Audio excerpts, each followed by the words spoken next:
Welcome, everybody, to the Redzone Report right here on the Built in Buffalo YouTube, Facebook, and X channels. This is the Built in Buffalo Bills at Seattle Seahawks postgame show brought to you by Monster Energy. Please enjoy the show.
Welcome again, everybody, to the Redzone Report brought to you by Monster Energy on the Built in Buffalo YouTube, Facebook, and X pages. I'm your host, Izzy, and my co-host, Akeem Richens, a.k.a. Rich, co-founder of Built in Buffalo.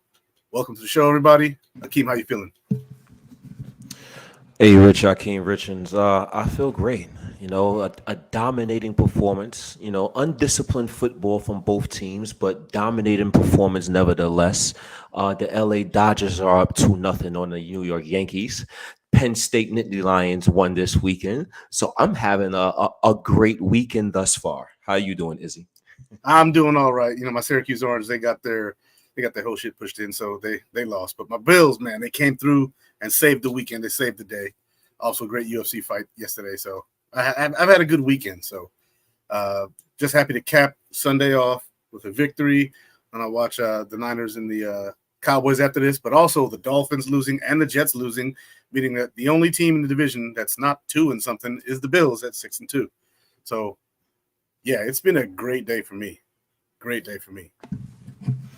And I like what you said there in terms of what's going on in the AFC East, right? The Buffalo Bills, they got another victory, and the rest of the AFC East is losing. The Arizona Cardinals spoiled Tua's comeback for the Miami Dolphins. The New England Patriots, there was an upset, so to speak, against the New York Jets. So despite the two losses we had earlier in the season, and I don't think any of us expected to go undefeated, right? So despite the two losses and being dominated against the Baltimore Ravens, I don't think we've been dominated like that in some years. So I like the wake up call we got against the Ravens, and then the heartbreaking loss against the Houston Texans when we started to question some coaching in some areas within the Buffalo Bills and certain schematics and players as well. I like the rebound. I like the bounce back, despite not having the 100% health of our players. We're finding ways to win, and tonight, this evening, we look good doing so. So it was great to see.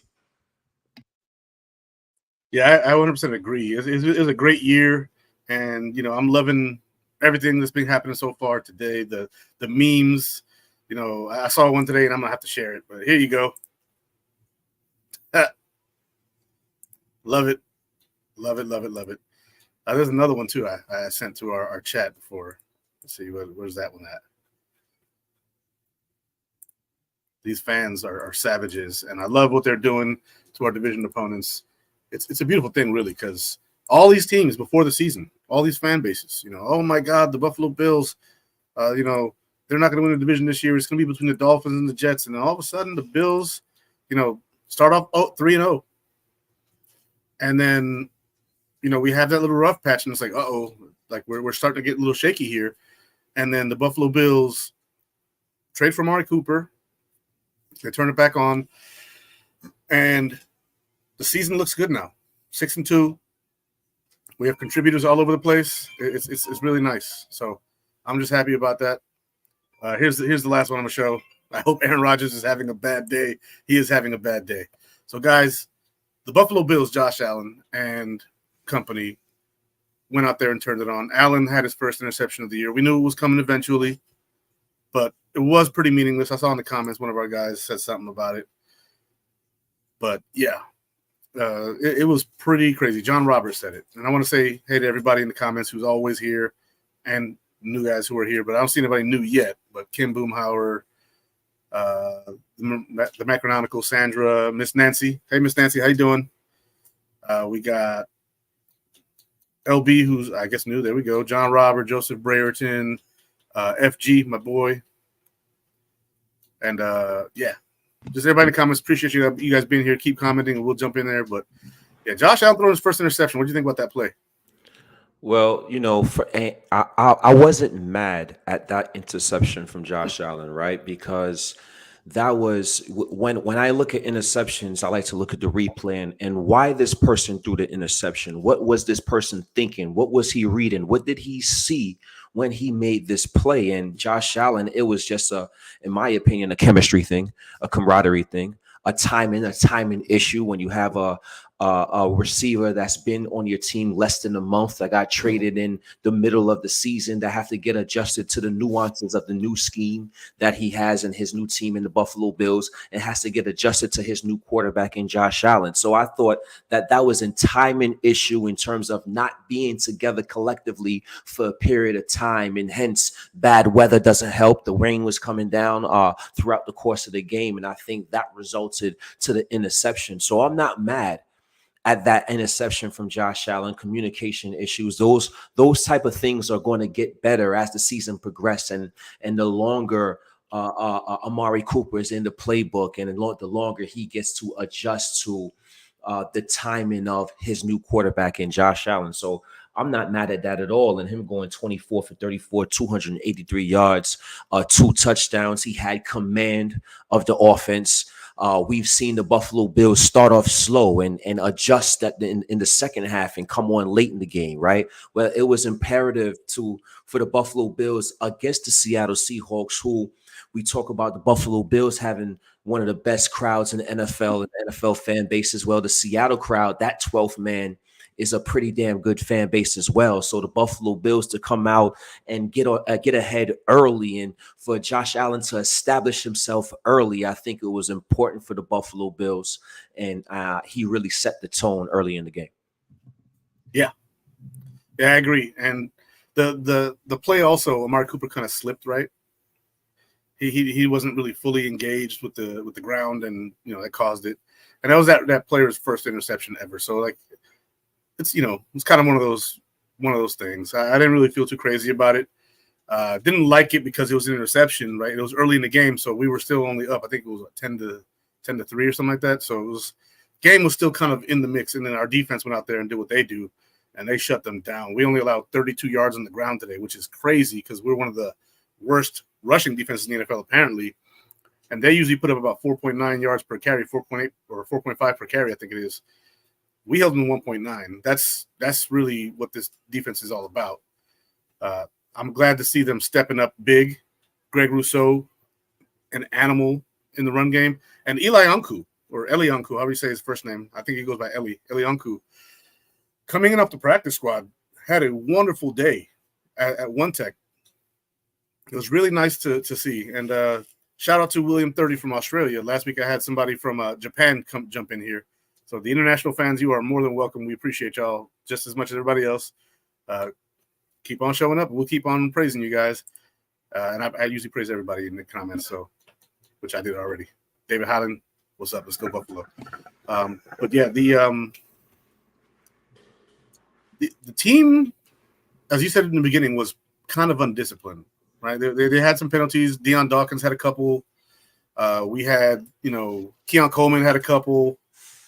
I do kind of like it, though, with Keon Coleman, because he was aggressive, and we hadn't seen him going out there and, being a man amongst boys.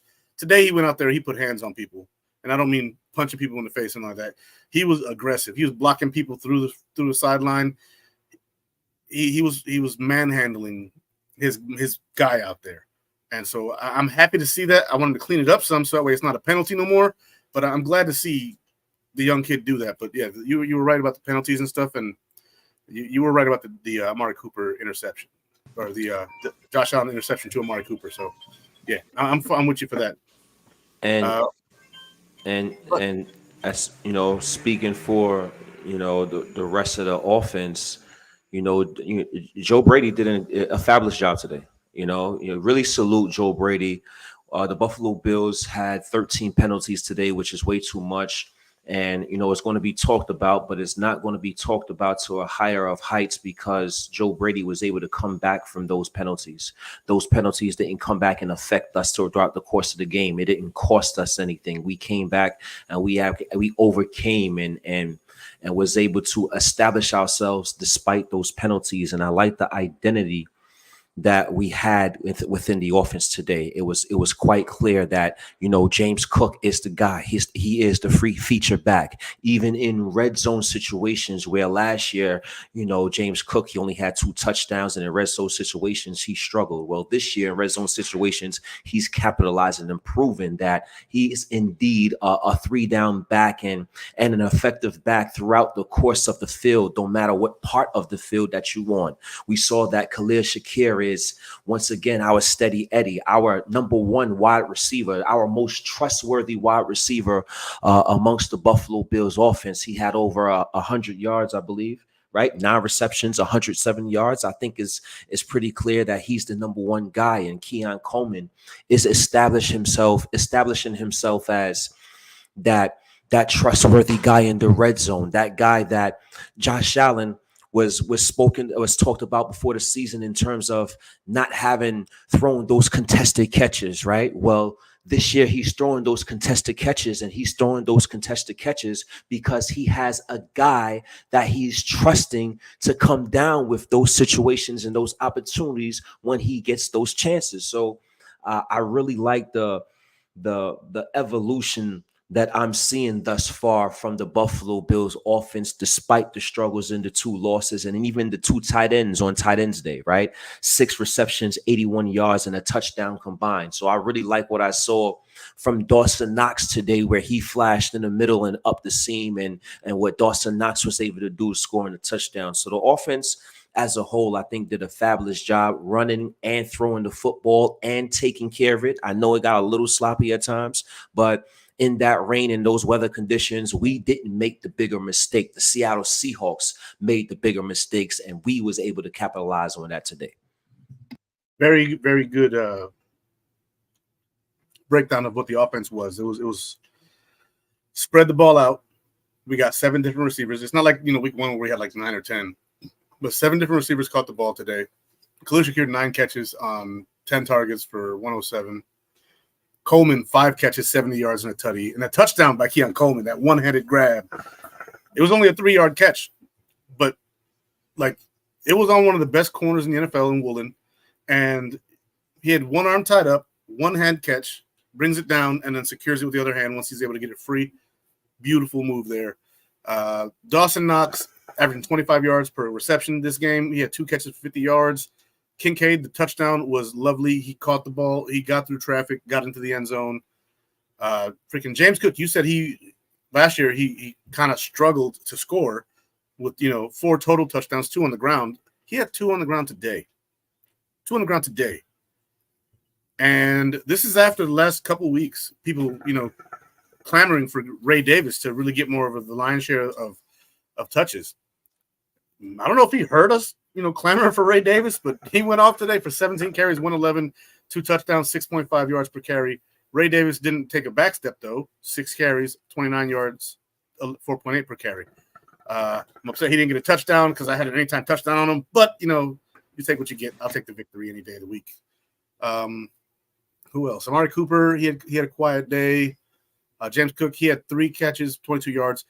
Got us some first downs, right? So those are pivotal. Even though he didn't have a lot of yardage, whenever Josh needs an outlet to get the first down, James Cook is there. And time of possession speaks on that quite a bit.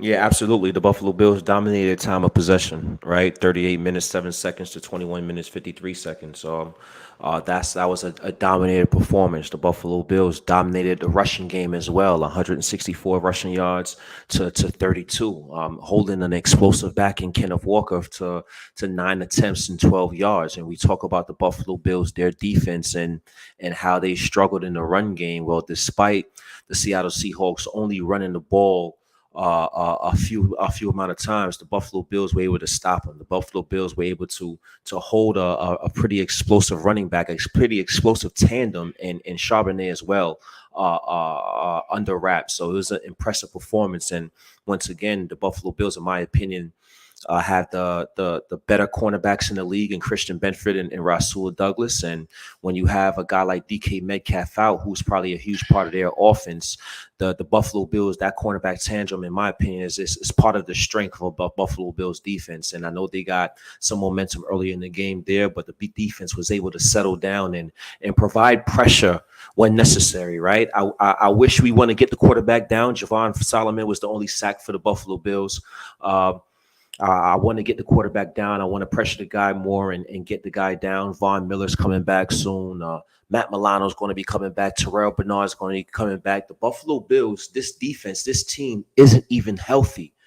And the way the AFC East look right now, and being 6-2 overall record, we are in a very good position where possibly we can nail down this AFC East earlier than we've nailed it down in the past, and that's an exciting thing right there. So, great victory for the Buffalo Bills. Dominating performance on both sides of the ball, offensively and defensively. And I salute to our players and our coaching staff for their performance today. Absolutely. Coaching was excellent today. Most of the errors occurred on the field. I didn't see any plays where I was like, why did you call that? So shout out to the coaches. My man Kevy asked me where I got this hat.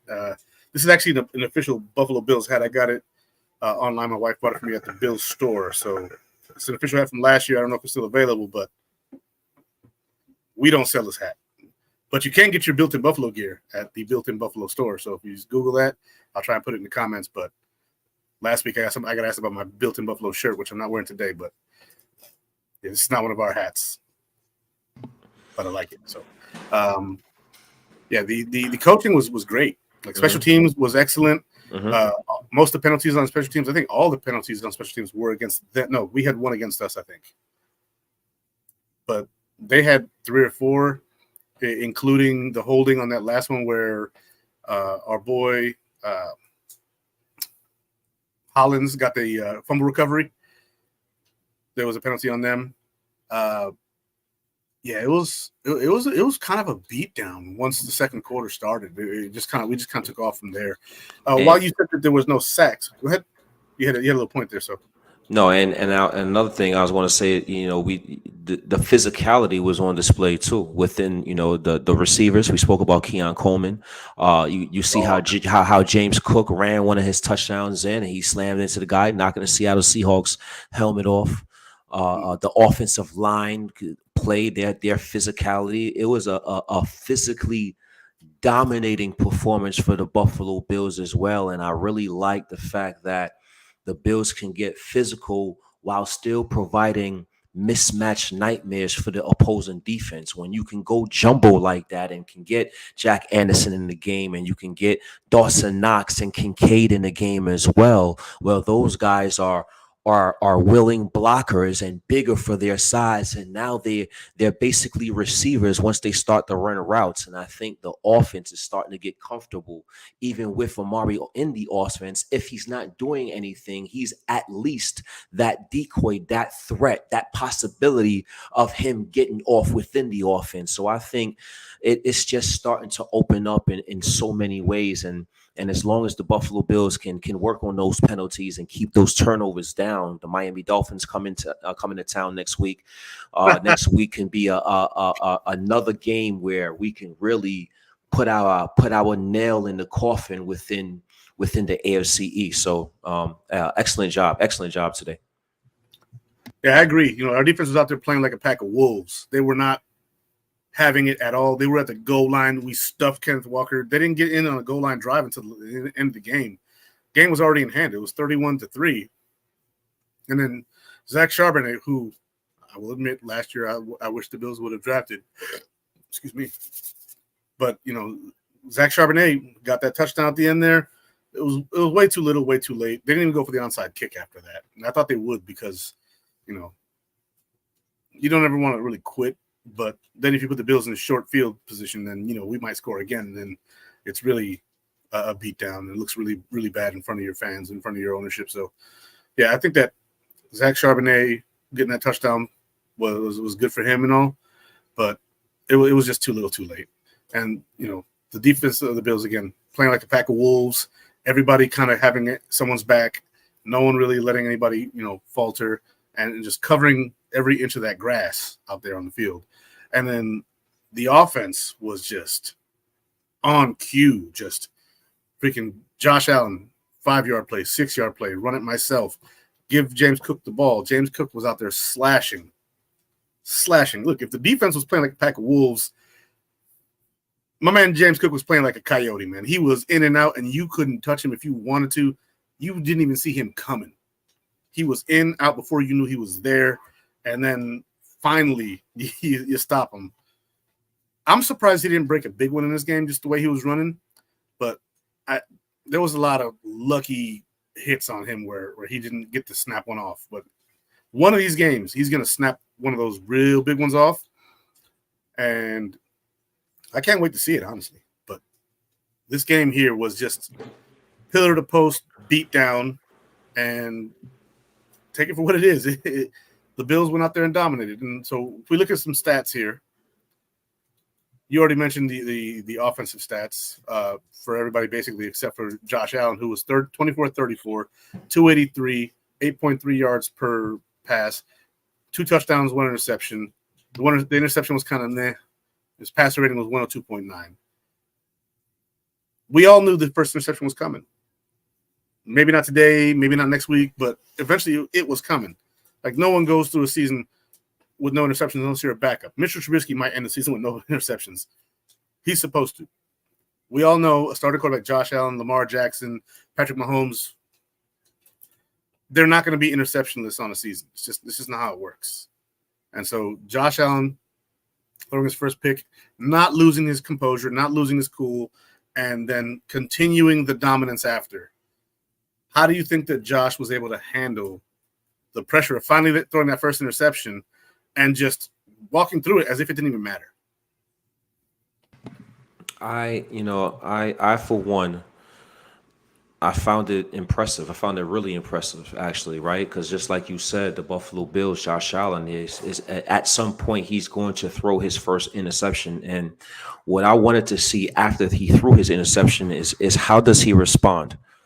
In the past, when Josh Allen threw interceptions or he turned over the ball one time, it could become a snowball effect. It could become a multitude of times where he's making these mistakes and it could affect him throughout the course of the game. So how is he going to respond when this mistake happens? And I think he responded beautifully. He still had control and command of the offense. He didn't throw anything that was questionable or made us as fans think on why did he throw that in that situation. He continued to have complete control within the offense. He didn't waver at all. So despite that interception, it was a calm, cool, and collected Josh Allen, who, in my opinion, despite throwing this interception, played one of his better games of the season against the Seattle Seahawks in a hostile environment. So the command, the control, the fact to forget about the mistake being made and to be able to deliver in a hostile place was impressive. Yeah, I agree with that. I think that he held himself after the interception. He kind of looked at the camera. You can see his face wasn't as jarred as it was last year, because last year, he threw 18 of them, and so last year when he threw an interception, he that whole. That face. And today he was just like, all right, it was my first one all season, and this is our 8th game. It was coming. And then he proceeded to pick them apart. And so I was also impressed. However, I still wish he was interceptions at that game. Still wish he was. Of course. That would have been ideal, because then I That's could just rub it into those Chiefs fans and those Dolphins fans' faces all day. Like, your boy has more receptions in that Bills game alone than what we had all season. They still do, but still. You know who I have to give credit to? You know, and I know we've been talking about Josh Allen, and we could get back there in a minute, and the offense and them finding their stride and identity. But I have to give some flowers to Gregory Rousseau. You know, he's not getting the sack, so to speak, like I would love, like bring the guy down. But a number of quarterback hits last week, starting off the game this week with 2 pass defense, providing a pass rush, providing pressures where he can hurry up the quarterback and being a stout run defender. Gregory Rousseau, despite the actual stats and the numbers, it may not be gaudy on the stat sheet when you look up Google and you go on Bleacher Report, but he was a menace in this football game today, and he provided that pressure despite not getting there that the Buffalo Bills needed when he was able to be effective. So I like what I've been seeing from Gregory Rousseau the last couple of weeks. His pressures, I'm pretty sure his pressures and the pass rush rate and the pass rush percentage and all these next gen stats, analytics, and metrics is definitely going to be on Gregory Rousseau's side. His numbers were actually pretty good in this game. You better believe it. Man had 2 tackles for a loss, 2 passes defended, and a QB hit. Like, he was a menace today, and it does show in the stat sheet. He doesn't get a sack, but the pressure was real. And another guy we got to give some credit to is AJ Epinesa. The last few weeks, coming off the bench, AJ Epinesa has been getting to the backfield and forcing pressure. On that play where Geno Smith throws that interception to Austin Johnson, AJ Epinesa pressured him off the right side, and then Casey Toohill was in his face. He threw the ball, it went through Toohill's hands, and Austin Johnson comes up with the interception. The Buffalo Bills had the entire Seahawks team very angry, completely pissed off the whole game after halftime. Geno Smith throwing the ball at Dwan Smoot. Their own teammates fighting each other on the sideline. Like, well, how are you going to get a roughing the passer on 3rd down? What's wrong with you? Like, we had them so frustrated. They were fighting among themselves, which is crazy because stupid penalties cost you the game. And Reed wants to win the game. He's not out there trying, justify what the hell you're doing. He's out there like, yo, we had them beat on 3rd down. They were going to kick a field goal, and now they got 6 because you decided to do something stupid. And so, like, the Bills' efficiency really stuck out to me. They were just efficient with everything they did. They were calculated. Absolutely, I agree with that 100%. And just looking at Seattle, coming in, I thought it was going to be a much closer game than what it was, especially that team being at home. And we haven't looked great on the road this season. I think that the Houston Texans game was a winnable game and a game we should have won. So who knows what may happen in this game? Even though I thought we would proclaim victory, right? The Seattle Seahawks, they just look like they're struggling to find that offensive lineman, the offensive line nucleus. It seems like back-to-back seasons I'm seeing struggles within the Seattle Seahawks. As an outsider, their offensive line struggles, and they have an explosive back. They have good receiving core and Smith and Metcalf and Tyler Lockett. So they're going to be an interested team going forward, but Sean McDermott was able to keep his players despite having those penalties. We didn't have those angry kind of unnecessary roughness and being kind of off the rails kind of penalties. We stayed together for the most part. Besides dumb mistakes that we want to clean up, we stayed together and we was able to galvanize our guys and be effective and win this ball game. Yeah, absolutely. And the thing is, like, we were able to overcome our penalties. So, like, when Deion Dawkins committed a penalty on the offensive line and we had to step back 5 yards because of a false start, we were able to pick up half that back. Brady kept saying it in the booth. If they can get half this back, they could get the first down and continue to drive. And we did often. And our other co-founder, Dave Myers, in the comments, smash that like. Dave, good to see you in the comments, baby. Love you. And Keon turning into what we were told he would be, contested catches. Dude, that contested catch to the left in was it the fourth quarter, I think it was, when Josh just threw it up, put it on the shelf where the kids can't get it, and Keon Coleman went up and over, got his legs taken out, but it wasn't something that was going to injure him. He just tripped over the guy, or the guy went beneath him, took his legs out. Keon doing what Keon's supposed to do, like we were told he was going to do, and Josh is starting to trust him a lot more. He's starting to see and figure out what is going to happen with him. And my man Dave Myers explained it very quickly and subtly, like he always does. He's just not one to mince words. Love you, Dave. And again, this speaks to Joe Brady and the nucleus and the vision that he's finally starting to get. We have that number one receiver now in Amari Cooper, who played mostly a decoy today, right? I believe the weather had a lot to do with the lack of effectiveness from Amari Cooper today. I believe, in this type of game, you want to go to the guys that you trust and you're most comfortable with the weather and the wet ball and it kind of being all over the place, and the fact that they don't have that camaraderie as much yet.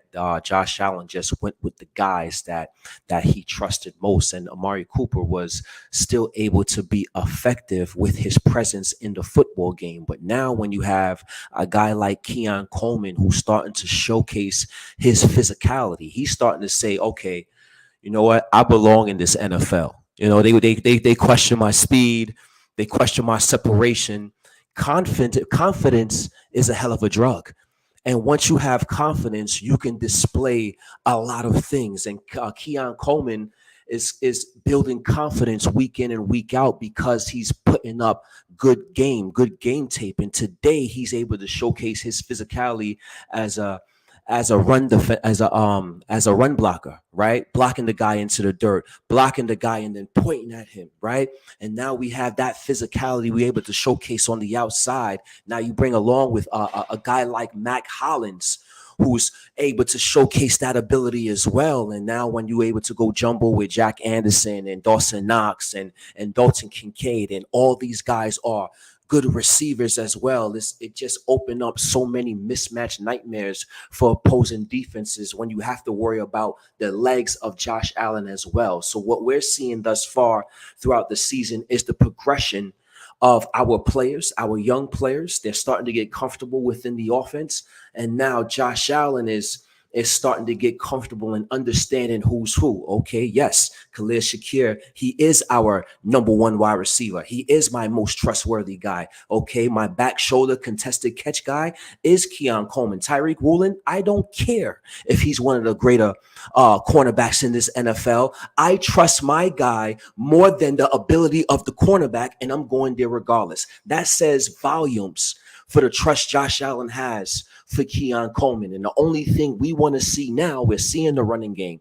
We're seeing the three-headed monster. The only thing we want to see now is getting Curtis Samuel healthy and implementing him in the offense. And if we can find a way to implement a Curtis Samuel within the offense, I was worried about the tight end game early in the season. Our tight ends are getting more involved. If we can implement an effective Curtis Samuel, this offense can get even more dangerous as the season progresses, and the defense is going to get better because we have all pro and Pro Bowl caliber players coming back in Von Miller and Terrell Bernard and Matt Milano.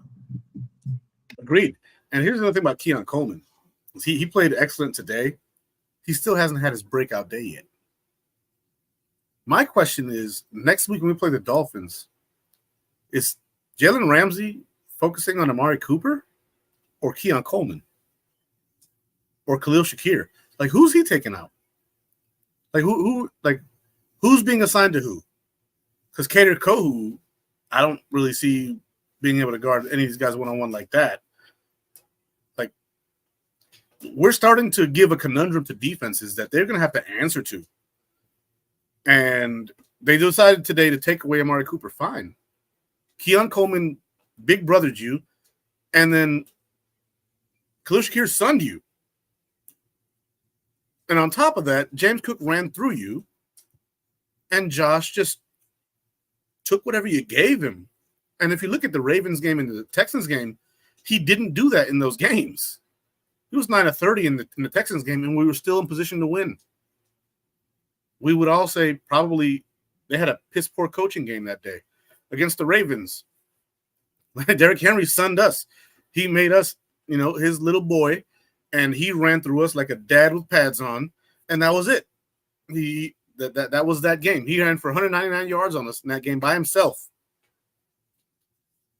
In this game against the Seahawks, the Buffalo Bills allowed 32 yards on 17 carries, 1.8 or 1.9 yards per carry. We ran the ball 2 times more, 34 carries for 100 and where is it? There it is, 164 yards. So we ran the ball 2 times as much and got more than 5 times the production out of our running backs. That's crazy. That's crazy. The Buffalo Bills are starting to hit their stride. And normally we don't do this until like week 12, week 13. Then we start taking over and win the last 5-6 games of the year. Right now, in this patch where we usually lose to teams that we should beat, we're beating teams that are like, all right, well, this should be a good game. And next week at the Dolphins, we should lose to them, right? No, absolutely not. We should beat them. We should smoke them. Normally, this is the part of the year where we would lose to guys that we would smoke.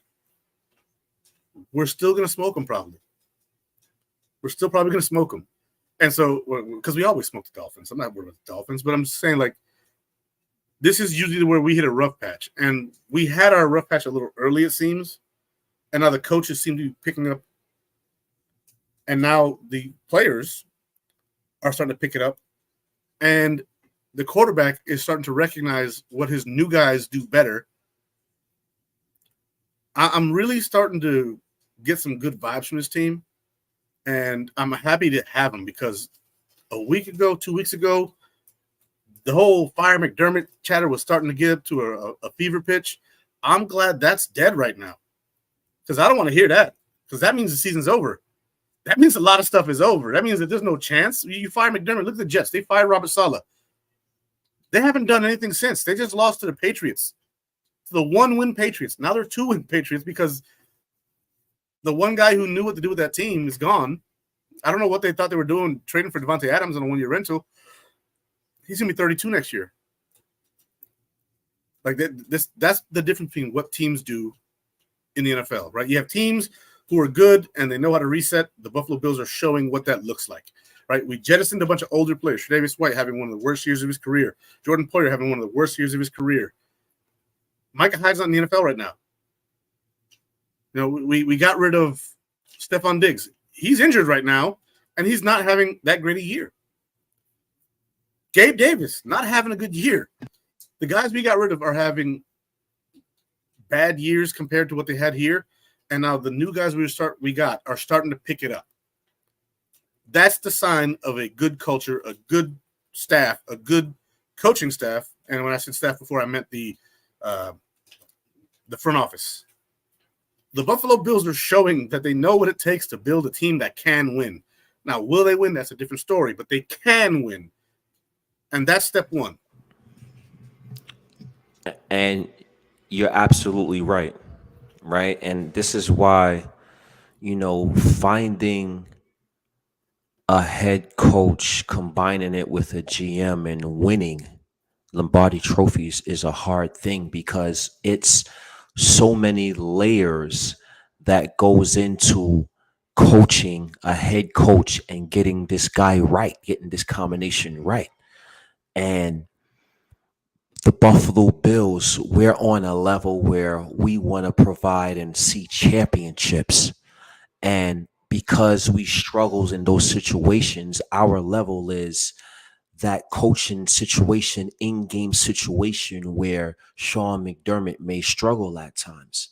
And that's a level. And I think when even myself, when we say, hey, get Sean McDermott out of here, I think we're ignoring the other layers to coaching, right? And it's so much layers to coaching that Sean McDermott does have and provides for our team, and that's stability, right? That's a foundation. When you have a structure in place, Now we know we have a structure in place. We have identity in place. We have a culture in place. And we've proven through these last 4, 5, 6, 7 years that it's a successful one, right? So now that we have these guys in place, this structure in place, now let's go ahead and compound on our structure and coach and develop and progress these players, because that's a part of our core and our beliefs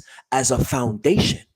And because the Buffalo Bills coaching staff and their front office is able to do so, this is why a guy like Casey Tuhill can come in and be effective in today's game. That's why Dwayne Smoot can come in his first year and play effective snaps for the Buffalo Bills. This is why Bill Inspector can come in as a 6th-round pick or 7th-round pick and play middle linebacker and do a damn good job doing so. This is why Dorian Williams in his second year is in the top 10 in the NFL in tackles, because the Buffalo Bills, their front office, their coaching staff, they provide a structure and they have a foundation in place where they believe in progressing and coaching and developing these players. And just because you're a professional and just because you're in the NFL, that doesn't mean progressing and coaching stops because you're a professional.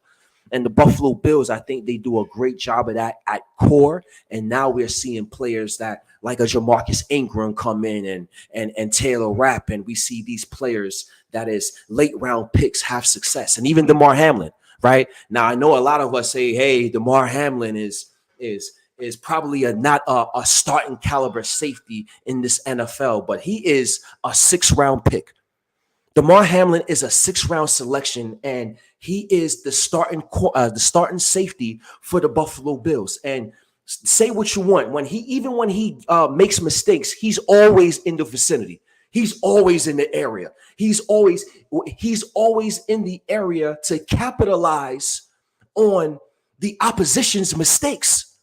And that's a skill. That's a skill to be in that area, in that facility. And I think being a 6th-round pick, and I think a lot of us it's hard on DeMar Hamlin at times, but he is a successful 6th-round pick. He is starting on an NFL caliber team. If we want to be mad at anybody, we want to be mad at the Buffalo Bills for putting him in that situation. But again, the Buffalo Bills believe in progression and development. And DeMar Hamlin is a part of that progression and development as a 6th-round pick. And now he can reap some of that rewards and some of that success because the Buffalo Bills are 6-2 with the players that they're showcasing on the field, and despite the injuries that they have. Yeah, hey, shout out to everybody in the crowd again. Thomas Cook, my brother Marshall, back up in there. Or Marcial, I'm going to say his name in Spanish because he goes by Marcel in English. But Doug, John, thanks for being here. Look, people can criticize DeMar Hamlin, and that's fine. He is a 6th-round pick, as you said. I'm looking at PFF right now. I got it pulled up. While you were talking about him, I was like, let me go ahead and just pull that up so I can see if there's any validity to it. Overall, he's a 59.2 grade. It's a low-end starter, right? His run defense grade is 71.2. That's high-end. Pass rush, 54.4. He's not a pass rusher. He's a safety. Every now and then he might blitz. Coverage grade, 54.3. That's where he struggles, kind of. But he's the strong safety. So he's not really going to cover as much as you would expect a safety to do. Every now and then we play too deep, but for the most part, if we're playing single high safety, he's not the single high safety. Taylor Rapp is. And so you look at his stats, 41 solo tackles, 7 assisted tackles, 11 stops, meaning third down, he gets to stop 11 times this year. Missed tackles, 5. It's on the low end in 8 games. That's a low end stat, 5 missed tackles. 2 interceptions on the year. Call them what you want. One of them was thrown right at him, and the other one was a tip drill. If you're in position to intercept the ball, you intercept the ball. Right? No one ever looked at Tyrell Bernard and said, oh, fumble recovery. The ball bounced right at him, and he got it. No one ever said that. It goes on a stat sheet as a recovered fumble, period. End of story. Right? No one's going to look at Austin Johnson and be like, oh, my God, Austin Johnson, the ball was thrown right at him. No, it was like, yo, that's a defensive tackle with a pick. The reality is what it is. Passer rating allowed. So his coverage grade is a 54.3. He has allowed a 61.7 passer rating when teams throw his way. That's a horrible passer rating. How those two numbers mesh at all, 54.3 coverage grade and a 61.7 passer rating allowed, how those two mix, I don't understand. This is why people criticize PFF. But it's on their website. 61.7 passer rating allowed, coverage grade 54.3. Yards per reception, 9. He's playing fine.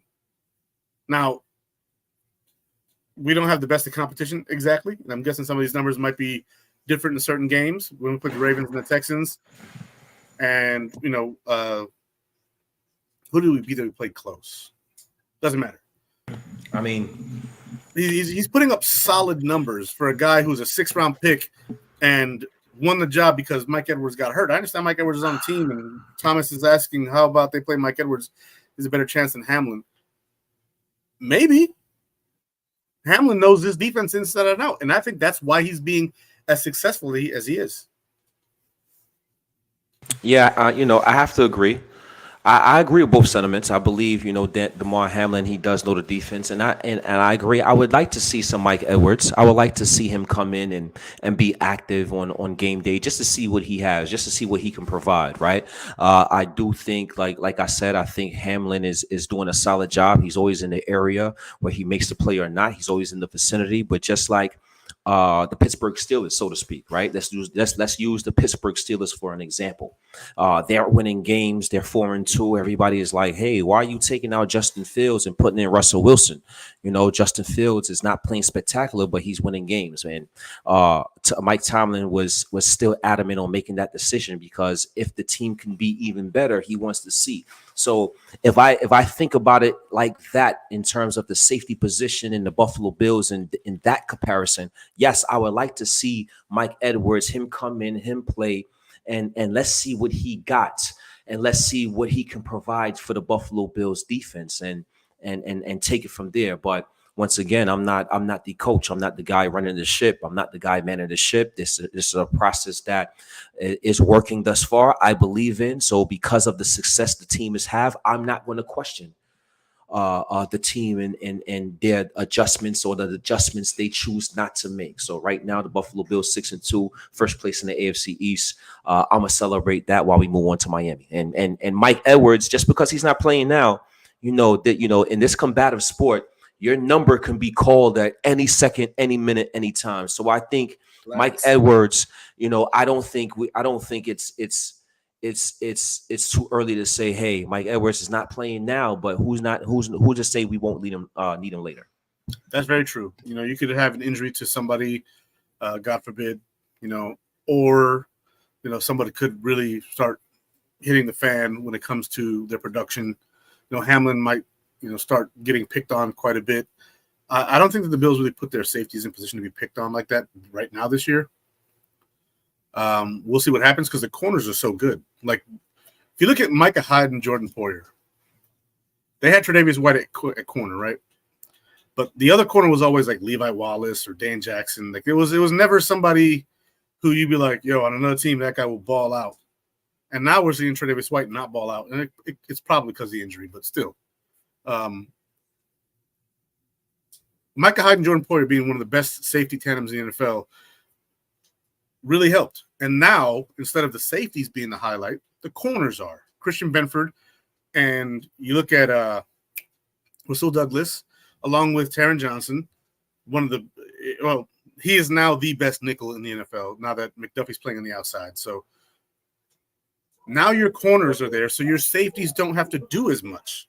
Like, when you have elite level corners, and that's what we have right now, those guys are elite level right now, your safeties don't have to bail them out. Your safeties can play in the box. Your safeties can play single high. You don't have to worry so much about that stuff. Before, our corners were one, all pro, and then some guy we got off of somebody's practice squad or some guy, which was what Levi Wallace was. And you just depended on that one guy to cover his side, and then a safety could cheat the other way. We don't need a safety to cheat either way anymore. Every now and then we'll use one to do that. We got your back because we're running a zone blitz, and so we're sending somebody, so we need somebody else to cover, a disguised defense is going higher. But other than that, the corners are so good that we're not really that concerned about the safety play. Granted, Rapp has been excellent this year, and Hamlin's kind of been subpar. You can live with that more since your corners are so good. And another thing that I think is not being talked about enough is, I excuse me, I do think the cornerback position for the Buffalo Bills have been more of the standout in the secondary when you comparing them to the safeties. But the safety position is an imperative one, is an important one, is a crucial one for the Buffalo Bills, and understanding when to be and when to be there is a crucial one for the Buffalo Bills. Understanding the zone concepts and coverages, cover two, cover three, when to play deep thirds. I think it's crucial within the Buffalo Bills defense, and you don't see receivers beating the Buffalo Bills deep. And I think that's because of the understanding our safeties have within the schematics of our defense. The only time I remember the Buffalo Bills really getting beat deep this season was that Nico Collins touchdown. And that was because a rookie safety, Cole Bishop, was caught flat-footed, a guy that is new and lack experience and don't have the complete understanding of the speed of the game and the nuance of the safety position for the Buffalo Bills. So let's not ignore the importance of the safeties, even though those are not household names back there. They're doing a good job in their defense and implementing what Sean McDermott and Bobby Babbitt wants to do. And you're totally right on that. But here's another thing. I just was looking up while you were talking and listening to you. I looked up Mike Edwards' PFF grades. Against the run, he's not very good. He's not very good against the run. So maybe because the corners are so good, they're playing Damar Hamlin because he's so good in run defense. And shout out to my uncle, Uncle Bobby. Love you, Uncle. This is the first time I've seen him on one of our broadcasts. I put it on YouTube today, real early. You probably saw it. Uncle Bobby, what's going on? This man right here is the most important man in my life. So I love you, Uncle. I had to shout you out just because you popped up on here. Thank you for supporting him. He always supports me in everything I do. He meant son because he calls me son because in high school he raised me basically. That was basically my de facto dad. I love you, Uncle. Dope. Yeah, but no. I think that because of the change in dynamic in cornerback that we're playing with Christian Benford and Rasul Douglas being top 15 corners in the NFL right now on both sides, and Taron Johnson being the number one nickel in the NFL. You can afford to have a safety who's dedicated to the run game. He's a box safety like Jamal Adams back when he was with the Jets, right? Mm-hmm. You didn't see him ever deep. He was always covering runs in the box. So I think that might be something I haven't really noticed until this year. They're letting Rapp cover, and he's breaking up a lot of passes.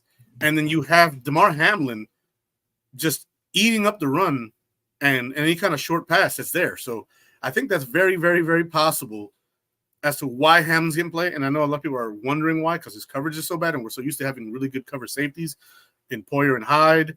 And then last year when Rapp came in, it got better as the season went on. But this year's different, and the defensive scheme has changed. Bobby Babbitt is in charge. And so with those changes, I think that there's something to that. Could be wrong, but the numbers speak for what they are. I like it.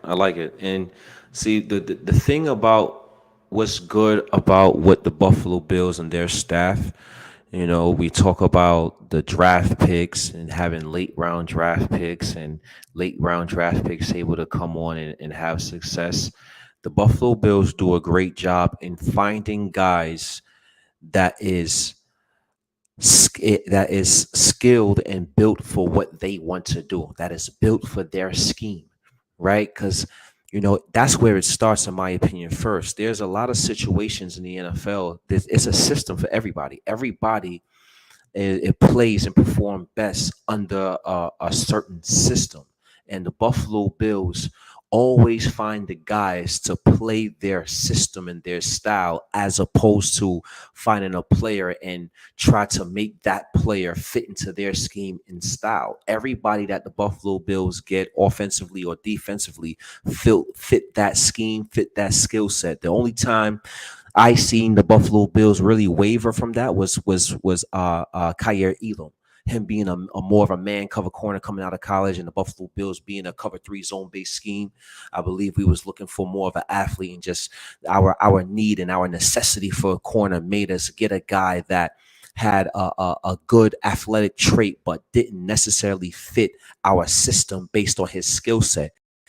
And I believe that is a reason why it's taken Kyer Elam some time to develop. Luckily, a part of the Buffalo Bills foundation, I'm going off the rails a little bit here, talking about Kyer. Luckily, a part of their foundation is development and progression. So because of they believe in that, they allow Kyer to develop and progress, and now he fits the scheme more. And I think that's going to prolong Kyer Elam's career as he moves forward and as he progresses. But I love the fact that the Buffalo Bills continue to find guys to implement what they do best. Yeah, and I've said many times on the show, Kyer Elam, people were like, we should trade him, we should do this with that. His value is low right now to other teams. I think that to us it's actually higher because Rasul Douglas after this year, I don't know if we can afford him. We have to pay him a good $7 million next year to not be on the team. And he's not under contract next year. It's a void year. So they got rid of a bunch of money this year, a bunch of money on the books this year, pushed this next year. They'd have to re-sign him and pay him on top of the $7 million that they pushed next year. I don't see that happening. I think they'll end up going with Kyer and Christian Benford. I think that Christian Benford is going to get paid. And I think that those two, if Kyer can pick up the slack, that Kyer Elam and Christian Benford could be the future at corner for this Bills team for a long time, like Poyer and Hyde were for a long time. I think that they're just kicking that can down the road right now because he really needs to train in this defense, and that the new defensive backs coach in Jalil Adai is going to be someone who can help him convert himself from, man to zone in a more efficient way. I've said it a few times, but I just wanted to re-highlight that. Like, he's mostly a man cover corners, press man, and he's now a zone guy.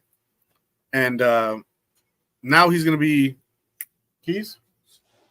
Oh. So, he's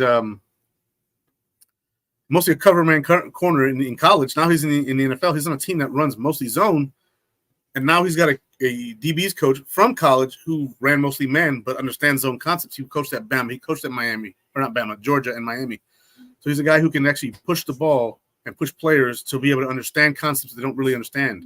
And I think he's been helping. And in the preseason, he looked a lot better than other preseasons. So I think Kyer Elam is somebody who, after this year, is going to be someone to watch for. He's also very young. He's only 22 years old, 23 years old. So, and that's going to be interesting to see. What happens.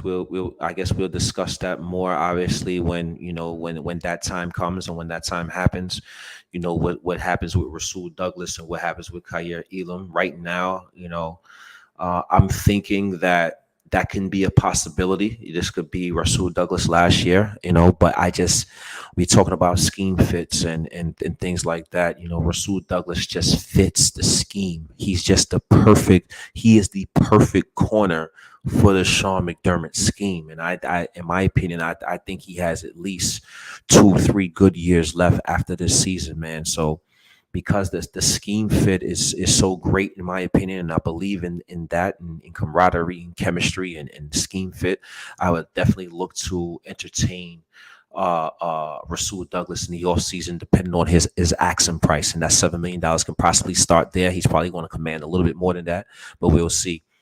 If the Buffalo Bills choose to go that another direction, I can definitely see Kyer Elam coming into the fold, and the Buffalo Bills drafting a cornerback early. They got a first round and 2 second-round picks. I can definitely see the Buffalo Bills going corner early in those one of those 3 picks. So we'll definitely see what happens. But this year, I really like what I'm seeing from Rasul Douglas.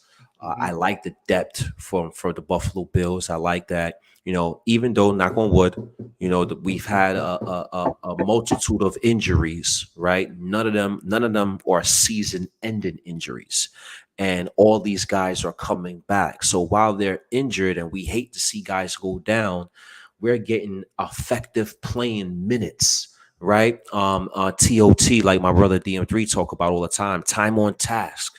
These guys are getting valuable experience and meaningful minutes. So now when we get in crucial moments and late in the season and we're making that deep run, we have guys that we're comfortable with and they're comfortable in their experience because they've been through real life meaningful game situations earlier this season. So, I really like how it's setting up for the Buffalo Bills thus far, despite the nagging injuries. Yeah, agreed. And I agree with this comment here too. I saw it and I had to put it up here. It doesn't matter what we got to pay Benford, we got to pay him, and that's fact. Benford is a guy who you got to pay. He's 23 years old, 24 years old. He's one of the best young corners in the NFL. He's one of the best corners in the NFL. Let's forget the young part, right? When you look up Christian Benford, PFF, you look at him, passer rating allowed, you look at him, whatever stat you want to look up, he's one of the best young corners in the NFL, period. Absolutely. And so he's a guy you got to pay. Now, Rasul Douglas is about to be 30. Absolutely. Yeah. So I don't know about Rasul Douglas, right? That's the only reason why I say if you re-sign him, he's about to be 30. Mm-hmm. And so that's the one problem. Other than that, I don't have an issue re-signing him. He's also not really the fastest corner in the NFL anyway, so him losing a step isn't really going to be a thing. Mm-hmm. Like his instincts are what carry his game. Mm-hmm. And you don't lose instincts. Mm-hmm. So he might be a corner who plays until he's 34, 35, 36 years old. Mm-hmm. Those guys aren't common, but usually it's guys who aren't that fast. 33, 32, 33, he probably start that. Yeah, and then after that, he'll be a depth player on most teams, but he's going to look to get paid. Mm-hmm. Like he's put 2 top-tier seasons in Buffalo with last year and this year. That price tag might be out of our range. It might be. Unless he values what we have here and going forward, we'll see what happens. Mm-hmm. But he's also got a family and got to build that wealth. It could be a thing. So either way, I'm okay with Benford and Douglas or Benford and Kyer going forward. I think the coaching has been built for either. And both those guys, even Kyer, like within the structure of the team and the culture, he doesn't cause a problem. Right? He's not a guy who's out there, pardon the French, bitching and moaning about his stance on the team. You never hear Kyer Elam complain, but you always hear about his notebook. You always hear about how I can get better. You always hear about how I can be more disciplined. You always hear about, hey, I'm still progressing. You always hear those things, and that's a positive thing. So if they do sign Rasul Douglas again to a longer deal, okay, I'm fine with that. But if they don't, and they move on with Kyer, okay, I'm fine with that too. And see, here's the thing with that, right? And I think is it a trickle effect? Does one move make another move? And what I say is, hey, we're talking about Kyer Elam, first round pick. If Rasul Douglas is signed, do we pick up Kyer Elam's 5th-year option? If he isn't signed, do we pick up Kyer Elam's 5th-year option? So I think those are decisions that may weigh into a decision come this offseason. So, a lot of things to discuss and talk about. I know we're talking about the offseason and getting into our secondary and stuff like that. The Buffalo Bills proclaimed victorious against the Seattle Seahawks by the score of 31-10. Josh Allen, unfortunately, threw his first interception, but he still had command of the offense, 24-34, 2 touchdowns. Cook over 100 yards. Khalil Shakir over 100 yards. So we had a little trifecta there, right? The stars aligned. I would love to see the stars aligned, and over 100 yards, Josh Allen, Khalil Shakir. Was a effective performance by the Buffalo Bills skill position players. Keon Coleman came into his own. Gregory Rousseau is effective as a pass rusher, providing that pressure. And the Buffalo Bills victorious against the Seattle Seahawks in a hostile environment, Izzy, man. I couldn't ask for anything better. Getting off to that fast start. I know we struggled early in the past throughout the course of the season, getting off to those starts on offensively and defensively. And I believe, they both took on to that challenge. And I talk about them both offensively and defensively, right? Defensively, getting off early, that 3 and out, offensively coming in despite having those penalties and scoring touchdowns. And the Buffalo Bills are victorious and get another game in this AFC East, man. So a great day for the Buffalo Bills and to be a Buffalo Bills fan. I know. Izzy, you had anything else you wanted to discuss? No, that's it. Whenever we start talking, you and I start talking about the future too. It's kind of a habit between you and me. Yeah. Like we can't help it. It's like we want to win this year and next year, but hey, I got nothing else really. The Bills are dominant. Today we smoked the Seahawks. The division is lining up exactly how we would like it to be, just in case we have a little hiccup later, which I don't see happening, but it's possible. But we have a nice staggering lead in the division. Everybody else has got 2 wins, and we only got 2 losses. So let's go Bills. Week 9 next week against the Dolphins. Let's give them that 6th loss. Punish them like we usually do. Like put your hand on their forehead and let them swing themselves out like they did last time, and just spank that booty, spank that backside. And not only that, right? The Cincinnati Bengals lost. The Baltimore Ravens lost. So we're climbing up in that division. I know we lost to the Ravens, but now them having 3 losses now, we leapfrog them in AFC standings. So it's definitely going to be an interesting race to end this season. And they still got to play Pittsburgh again. I think they played them once already, and they got to play the Browns again, I believe. Cincinnati again, I think so. Yep, and their division plays each other tough. Right, not like us, where our division we usually kind of pounce on everybody, And last year we had, the Patriots game, ouch, and then the Jets game, week 1, ouch. This year doesn't look like it's going to be that. This year looks like we're probably going to sweep the division, and they have some trouble coming up. Whereas for us, we got KC coming up week 12, and that's it. But guys, you guys have a wonderful rest of your day. Akeem, you have a wonderful rest of your evening and your weekend.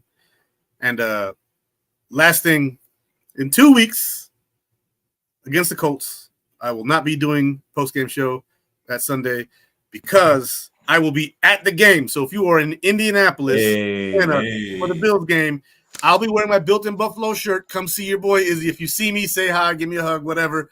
I'm open for that. I will be in Indianapolis for the Bills versus the Colts. God bless everybody and go Bills. What you got, Akeem? Hey, man. Excellent show, Izzy. Excellent show. I appreciate everybody for tuning in. The Redzone Report, both post-game show. The host, Izzy, myself, A. Rich, Akeem Richards. If you don't know us, please get to know us by now. We are built in Buffalo, man. Go Bills, and see you next time. Hell yeah, Akeem. You was half the show, man. Let's go. Let's go.